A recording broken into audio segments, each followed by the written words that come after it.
Welcome back to another edition of the Saturday to Sunday Football Podcast. I am Paul Perdichizzi, and thank you for joining me. As always, the Dynasty mini-series continues with me sharing my overall Dynasty wide receiver rankings and tiers. If you have missed the previous two episodes, I went through ranking my top 40 Dynasty quarterbacks and also my top 80 Dynasty running backs and tiers for both the quarterbacks and the wide receivers.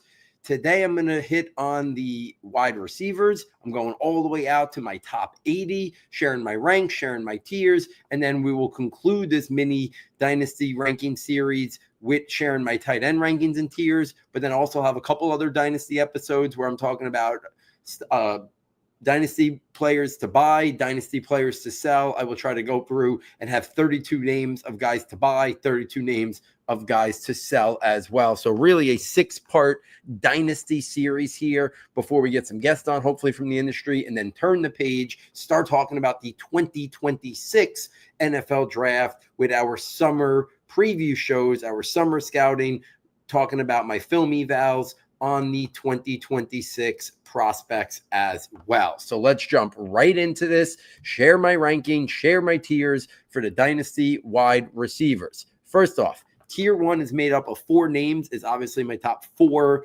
Dynasty wide receivers. Number 1 is Jamar Chase out of the Bengals. Number 2 is Justin Jefferson out of the Vikings. Number 3 is Malik Nabers of the Giants. Number 4 is CeeDee Lamb of the Cowboys. To me, they are the clear top 4. I think there's some other names that are right on the precipice of joining that list, and I'll get to them momentarily. But I think those 4 names right now are the first 4 guys that I would consider in a dynasty setting, in a startup draft. I think you can mix and match Chase and Jefferson.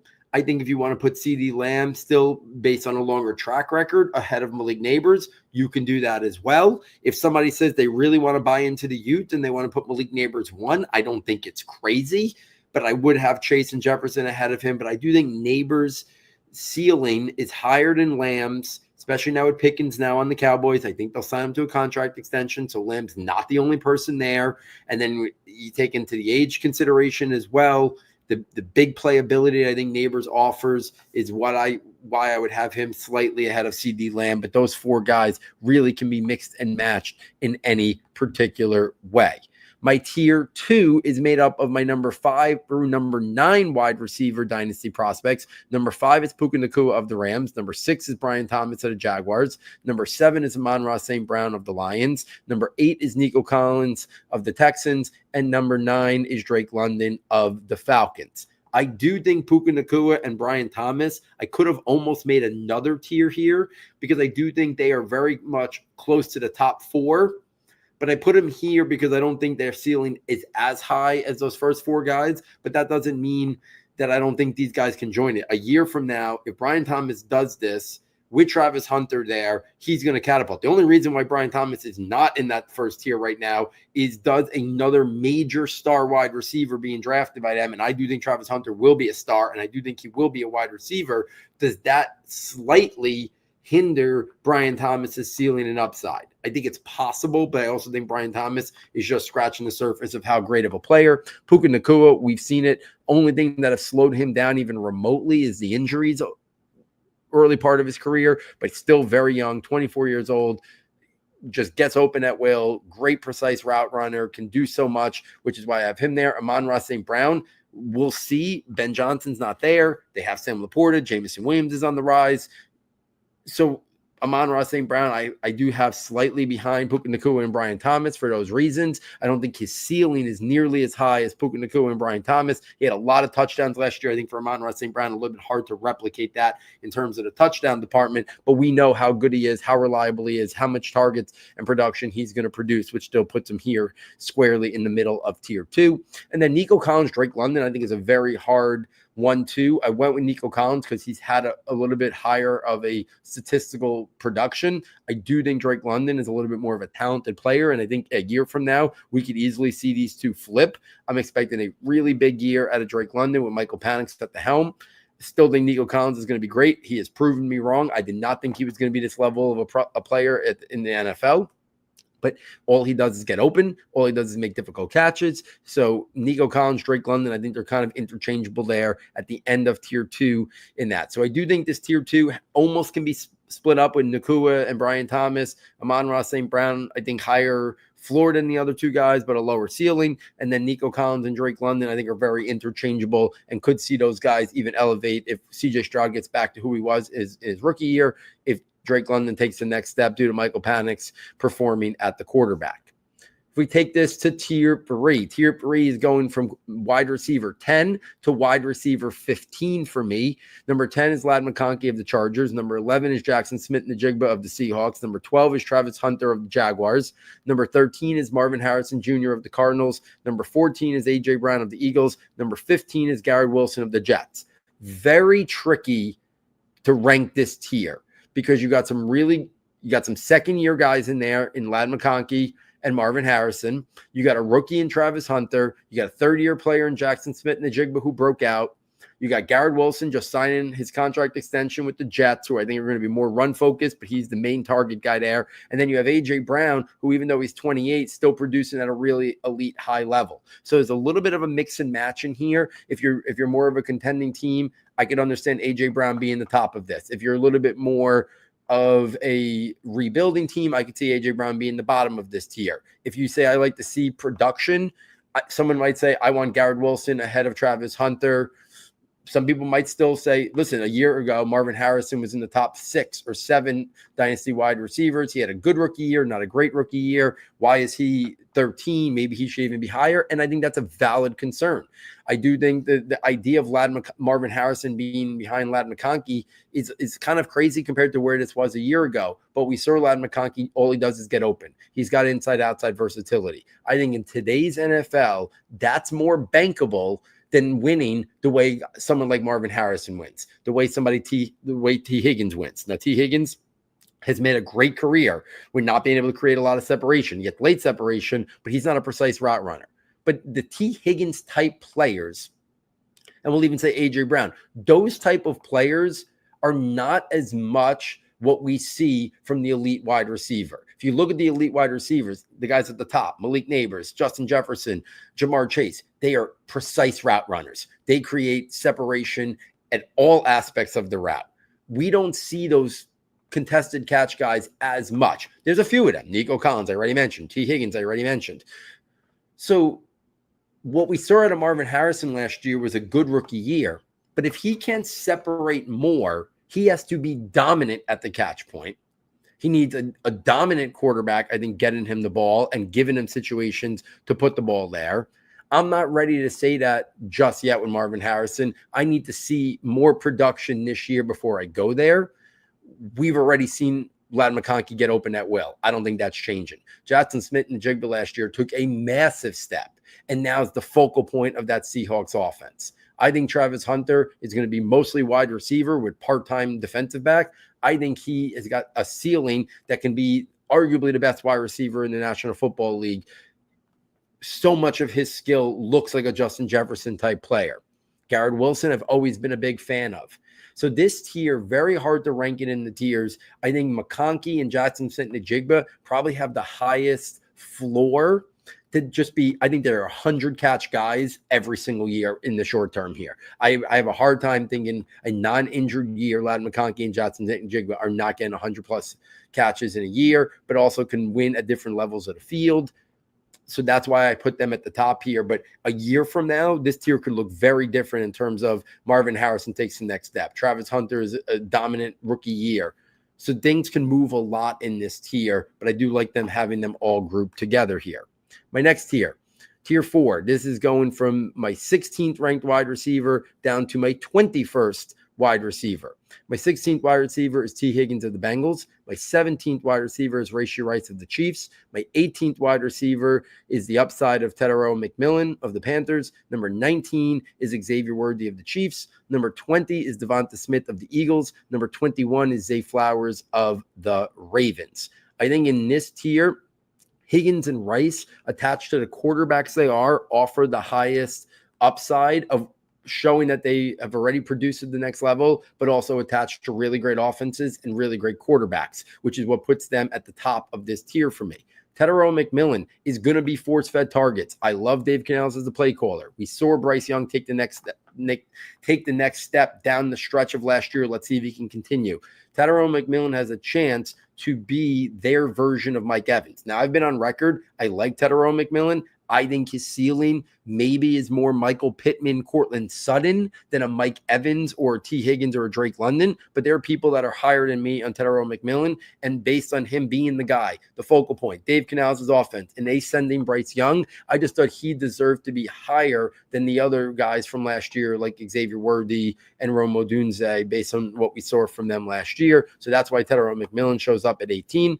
Xavier Worthy, listen, if Rashee Rice performs where I have him and Xavier Worthy performs where I have him, Patrick Mahomes is going to go back to having a monster statistical year. Now, I know the news about Rashee Rice probably serving a suspension this year. I'm not going to change my dynasty ranks based on that. If it was a redraft league, sure, my rankings would change. Rashee Rice would come down a little bit. But Rashee Rice, the one way it could hurt him in Dynasty is if somebody emerges and picks up a bigger part of the puzzle and runs with it early in the year, or if Xavier Worthy is great early in the year, does that hamper some of the targets and looks that Rashee Rice was going to get, I think, in that part of the field? I think it's possible, but I'm not adjusting my ranks for a 2 or 4 game suspension right now for Rashee Rice. I do think Xavier Worthy could take the next step and be a significant player, but I do have some limitations on how much of a focal point he can be. I still think he's a big play threat waiting to happen. Can he become a good intermediate route runner? I think will determine whether or not he can take that next step to be a more complete, dominant wide receiver. I think that's still to be determined.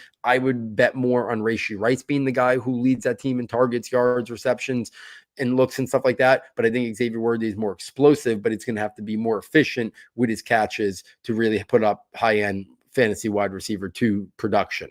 Devonta Smith and Zay Flowers, they're just so steady. You know what you're going to get. If Zay Flowers played in a different offense that wasn't so run-centric between Lamar Jackson's running and Derrick Henry, I think Zay Flowers could even be higher. Devonta Smith, if he wasn't playing in also a run-centric offense with an elite alpha wide receiver in A.J. Brown, I think Devonta Smith could be a little bit higher. But right now, I thought they belonged in this tier compared to the names in the next tier just because of their consistency, how good they could be. And I do think there is still untapped upside if situations around them ever change to either make Devonta Smith more of the focal point of the offense or for Zay Flowers to be a part of an offense that is more willing to throw the ball in terms of attempts and stuff like that, which would increase his targets, his receptions, his yards. Next up, if we take this to tier 5, tier 5 is made up of my number 22 to my number 31 wide receivers. My 22nd wide receiver is Jameson Williams of the Lions. My 23rd wide receiver is Jalen Waddle of the Dolphins. My 24th wide receiver is Rome Odunze of the Bears. My 25th wide receiver is Jordan Addison of the Vikings. My 26th wide receiver is Chris Olave of the Saints. Number 27 is DJ Moore of the Bears. 28 is Terry McLaurin of the Commanders. 29 is George Pickens of the Cowboys. Number 30 is Tyreek Hill of the Dolphins. Number 31 is DK Metcalf, now of the Steelers. This tier mixed with veterans, second-year players, guys that could emerge, some aging veterans, a lot in here. But let's start at the top. Jameson Williams. If Xavier Worthy is at 19, I don't think Jameson Williams should be too far behind it. Jameson Williams in a great offense, not the focal point of the offense, but in a great offense with a more highly regarded prospect in my eyes coming out than Xavier Worthy. Obviously a rough start to his career, the injury, the suspension. But I think we're starting to see glimpses of Jameson Williams be that impactful high-end player that I thought he was going to be coming out of college. So I want him pretty close to Xavier Worthy, and that's how I had to have it here. Jalen Waddle, I still can't quit. I think this could be the year Jalen Waddle outproduces Tyreek Hill. I think he hasn't been the focal point of that offense. I think there could be a slow shift. I think Tyreek Hill could potentially be traded this year. I still believe Jalen Waddle can be a high-end impact wide receiver at the next level. Rome Odunze, obviously last year he came in with almost as much fanfare as Malik Neighbors and Marvin Harrison. Did not live up to that. Bad circumstances around Rome Odunze last year, so I don't want to knock him too much for it. But at the same time, he is another one of those players that isn't going to win with his route running, isn't going to win with separation. When you don't win with route running and separation, you have to be elite at the catch point. Your margin of error is smaller. You need a great play caller. You need a great quarterback to maximize that skill set.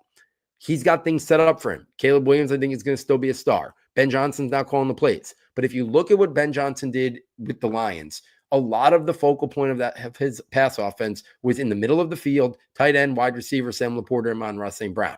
Well, the Bears just drafted Luther Burden and Colston Loveland. They still have DJ Moore, who's a great receiver in his own right.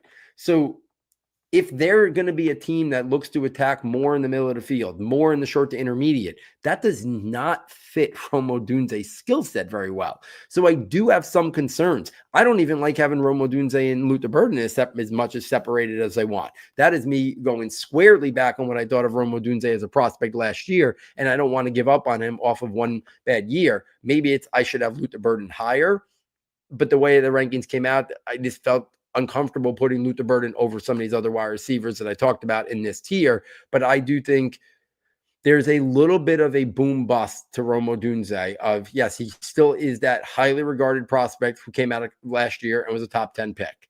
But at the same time, does his skill set fit perfectly with what Ben Johnson wants to do? There's a lot of other talented pass catchers on his team who are very young. I think it does open, I think, the concern factor with Rome Odunze a little bit higher than you would normally see a talented prospect like that only in year two. Jordan Addison, listen, he's never going to be the alpha guy there with Justin Jefferson there, but a very talented, I think he's with that play caller, with the scheme they run, very high-end wide receiver.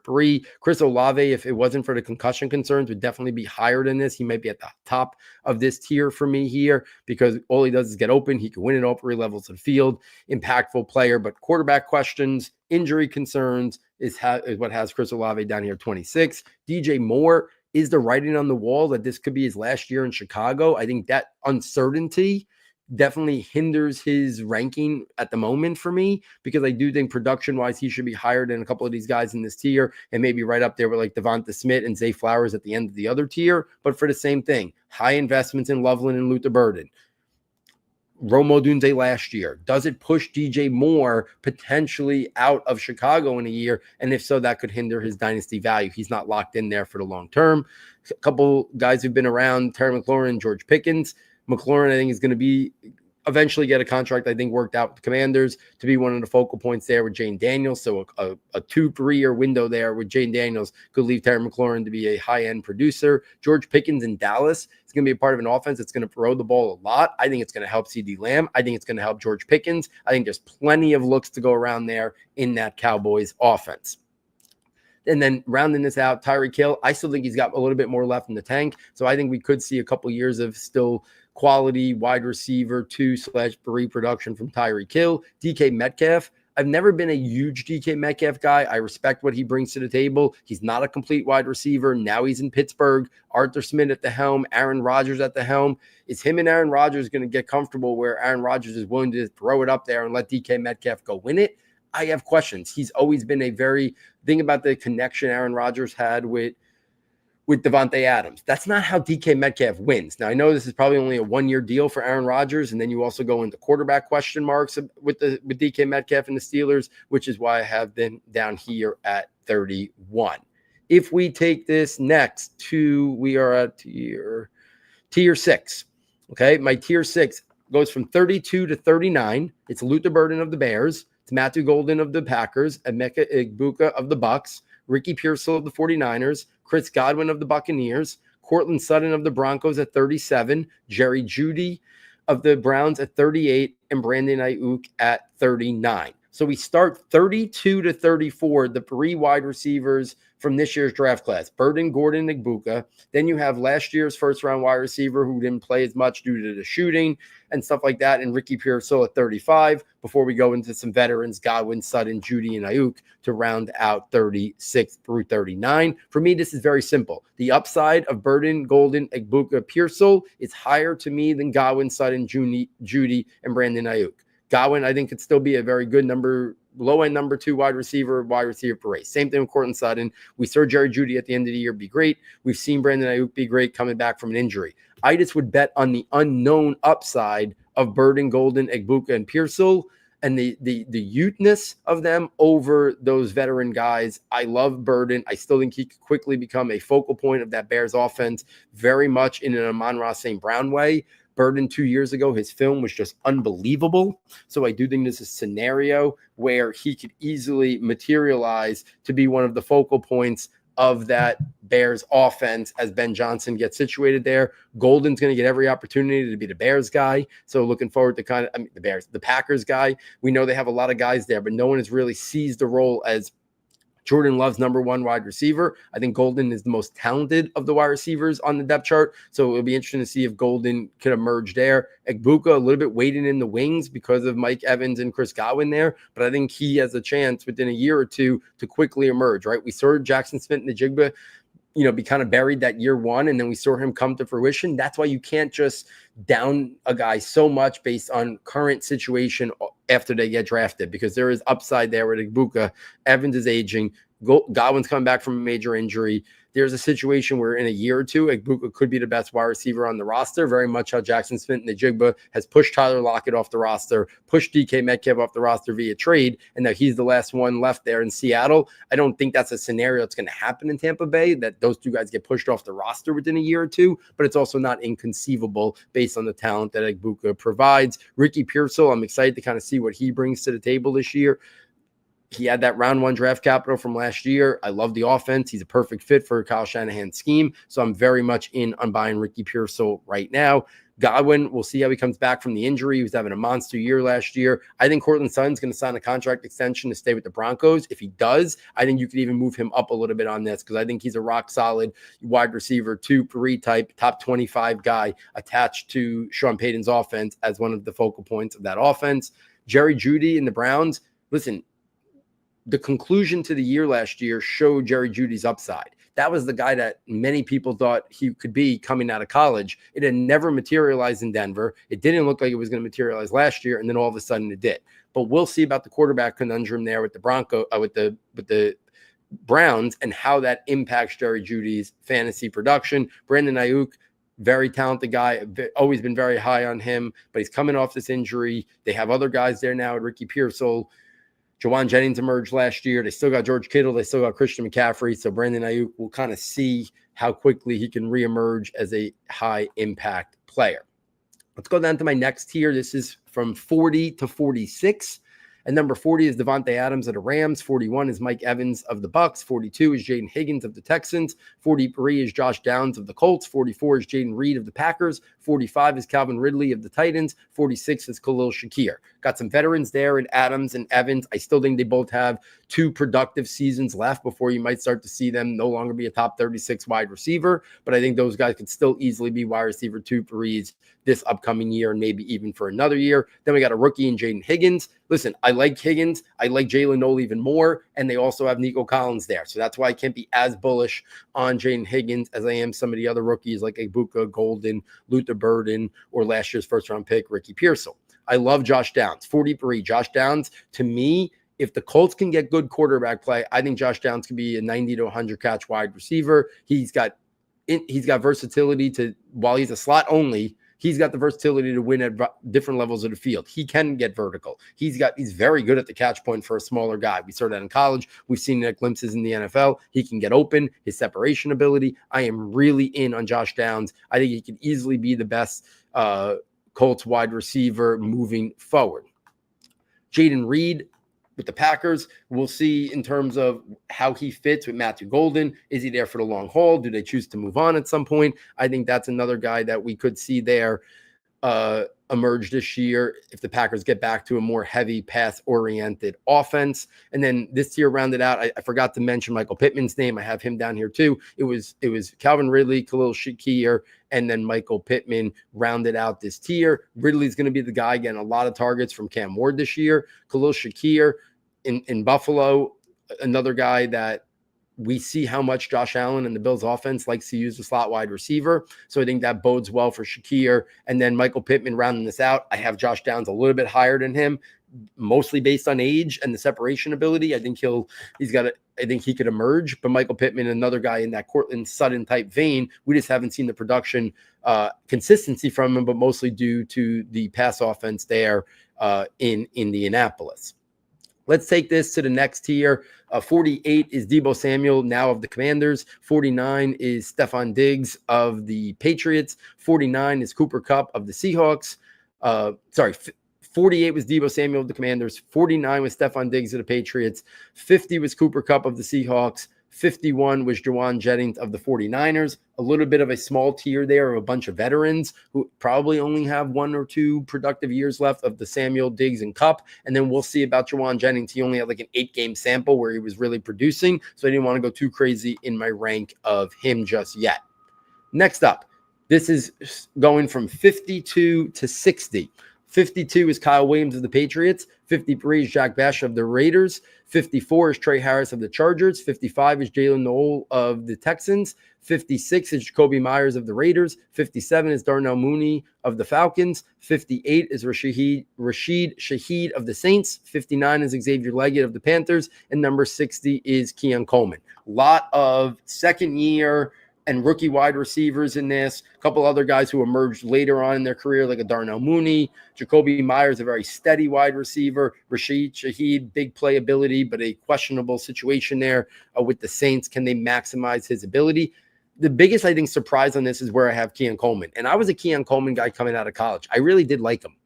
But I was very concerned about when the Bills drafted him. And I had Matt Harmon on the show last year, and he talked about it as well. Keon Coleman is being asked to do something that is not in his wheelhouse. The Bills want him to be an outside X-type wide receiver. It is not where Keon Coleman shines. He needs very much to do a lot of his damage as a big slot, creating mismatches in the inside of the field. I think that's where Keon Coleman could be his best. And because the Bills have Shakir and they envision a role for Keon Coleman, I just don't think he's going to live up to the upside and potential of what he could be if they were asked him to play a different role, which is why I would prefer the other guys. Even though Keon Coleman was an early second-round pick last year, I would still prefer the guys like this year, Kyle Williams, Jack Bash, Trey Harris, Jalen Noel, over them, even though Jalen Noel was a third-round pick. Trey Harris, late second, Jack Bash, late second, Kyle Williams, third-round pick. I'd prefer all of those guys over Xavier Leggett, who was a first-round pick last year, and Keon Coleman, who was taken the top of the second round last year. I would prefer these guys. I just think there's more upside. Maybe it's this unknown because they're rookies. But to me, Leggett didn't show much last year. Keon Coleman didn't show much. I have my reservations about whether Coleman can play the role that the Bills want him, and he's only in his second year of his rookie contract. I'm not going to sit here and say I have a lot of hope for him to emerge into this number 1 or number 2 type wide receiver for even the Bills. Next up, 61, Christian Kirk of the Texans. 62, Marquise Hollywood Brown of the Chiefs. 63, Tank Dell of the Texans. 64, Jalen McMillan of the Bucks. 64, Isaac Tesla of the Lions. 66, Jalen Royals of the Chiefs. 67, Pat Bryant of the Broncos. 68, Jalen Lane of the Commanders. 69, Wan'Dale Robinson of the Giants. 70, Savion Williams of the Packers. 71, A.D. Mitchell of the Colts. We got some rookies in there. We got some second-year players in there in A.D. Mitchell, a whole bunch of rookies like Tesla, Jalen Royals, Pat Bryant, Jalen Lane, Savion Williams. We got the unknown of Tank Dell. Can he ever come back from that injury? Obviously, if he could, he'd be tiers above this. And then some veterans there in Christian Kirk and Hollywood Brown, who I think are situated to be productive players for another couple of years. I love the setup there for Christian Kirk with the Texans as their slot receiver. I like the situation with Hollywood Brown being the third pass catcher early in this season, maybe the second pass catcher in terms of receivers for the Chiefs there with Rashee Rice serving his suspension. I am intrigued. I've talked about him a lot, so I'm not going to go crazy. I'm in on Isaac Tesla. I'm in on Jalen Royals. I think Tesla, the Lions invested a lot in him. They see a significant role for him, so I'm in on him. Same thing with Jalen Royals. I'm excited to see. I think he's eventually going to emerge to be the third guy when Hollywood Brown leaves. I think Jalen Lane of the Commanders is a very sneaky guy with a lot of upside. No one's talking about him. I guarantee you nobody has him as their 67th rated wide receiver, but I think he could quickly emerge as a big play waiting to happen for the Commanders. I think he could have more big play ability this year for the Commanders than we're going to see out of Deebo Samuel even, but I think people are going to be surprised at the impact Jalen Lane could have in that Commanders offense. And then Savion Williams will see the role that the Packers envision for him. And then let's round it out with my last tier here. This is going 71 down to 80, 72 down to 80. 72 is Rashad Bateman of the Ravens. 73 is Quentin Johnson of the Chargers. 74 is Christian Watson of the Packers. 75 is Cedric Tillman of the Browns. 76 is Marvin Mims of the Broncos. 77 is Dontavian Wicks of the Packers. 78 is Romeo Doubs of the Packers. 79 is Joshua Palmer of the Bills. 80 is Elijah Moore of the Bills. And then I do have one extra bonus guy, 81, Malik Washington of the Dolphins. Couple guys in there I'm intrigued with. We saw Cedric Tillman produce at the end of last year. If the Browns can get their quarterback situation figured out, there might be an ability for Cedric Tillman to really jump ahead of a couple tiers in here. We'll see about Christian Watson coming back from his injury. I think we're talking about a guy who, if we're going to ever see high-end production out of Christian Watson, I think it's going to be with a different team, not the Packers. Marvin Mims is a wild card. If Sean Payton believes in him, I think he can be much further up these ranks. But even now, Devani Vele getting a lot of buzz as potentially the starting guy opposite Cortland Sutton. So what do they think with Marvin Mims? When he's played, he's produced, but he doesn't seem to get a lot of reps for whatever reason. Dontavian Wicks, all he does is look really good in like the statistical analysis in terms of like creating separation, getting open, but poor ball skills, poor hands is what hinders him. But he had a productive rookie year, still a young player. Romeo Doubs, I don't think he's long for Green Bay. He had some issues there last year. I think he's just the guy, but he plays a lot there for the Packers. He's not a guy I would invest much in fantasy. Then you got a couple other Bills. We talked about Shakir. We talked about Keon Coleman. I think Josh Palmer and Elijah Moore could both outproduce Keon Coleman this year. So that's why I'm a little bit down on Keon Coleman, because I like Palmer on the outside. I like Elijah Moore, inside-outside versatility. They already have Shakir there. Where does that leave Keon Coleman? It's more of an outside guy, and I just don't know if he can shine there. And then Malik Washington of the Dolphins. Very interested to see if at some point they move on from Tyreek Hill. Can Malik Washington emerge as that Tyreek Hill light? Obviously, he's not Tyreek Hill, but he offers a lot after the catch. He offers speed and vertical ability to get deep. I like Malik Washington as the last guy that's kind of wanted to mention on this list. So there it is, guys. My top 80 Dynasty wide receiver rankings and tiers. If you're enjoying this, please get over to the website, S2S Football, fastest and easiest way to get there. Still get the premium notebooks. You get all these rankings I'm talking about. You get my Dynasty rookie rankings. You get my IDP rookie rankings. You get these positional Dynasty rankings. You get my Devy rankings. You get my film rankings before the NFL draft. You get the scouting notebook, which has all my thoughts on all the guys who were drafted. And then you get the draft projections notebook, which has like 400 players in it, a snapshot of how they win, developmental area strengths.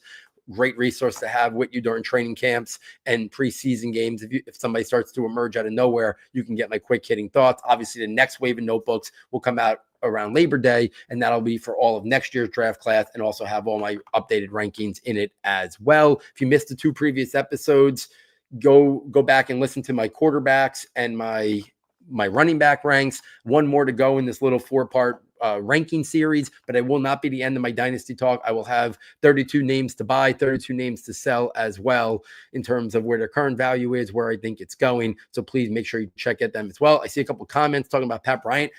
I'm not a big Pat Bryant guy. I have him down there. I think he's at like 67, 68. I know there's been a lot of buzz generating with him, but he's another guy. I think he could provide I think he's a big slot. I think he would have a lot of issues getting open down the field. So if they want to try to use him very much like Keon Coleman in Buffalo, I think he's going to struggle that way to transition to the NFL. I think he's got to be more of a big slot. We'll see if they use him there. I know Sean Payton mentioned the comp of Michael Thomas after he was drafted. That intrigues me a lot more if he's going to be their big slot. I still don't know if it's going to attribute to high-end fantasy production with Cortland Sutton there. I think they want to have a strong round game and then other guys in the mix there as well. So I'm not in on Pat Bryant. I'm lukewarm on him at best, but I do think if they play him as their big slot, we could see some fantasy viability out of him, but not a guy I'm actively looking to get. I think I might have him right there with Jalen Lane, and if push comes to shove, I'd probably pick Jalen Lane over him if I could have one of them, because I do think Jalen Lane's ceiling could be higher than Pat Bryant, even though the floor is probably a little bit higher with Pat Bryant, a little bit better draft capital in that regard, and attached to Sean Payton, who handpicked him and I think really did want him on the team. So there it is, guys. Wide receiver rankings, quarterback and running backs done already. Tight ends still to come. Again, get over to the website, check out the premium content for $9.99. You get it all. Any questions, reach out to me. Always looking to interact on Twitter, email, whatever works for you. So on behalf of my sound tech engineer, David Nakano, and myself, thank you for joining us. And we look forward next time taking you from Saturday to Sunday.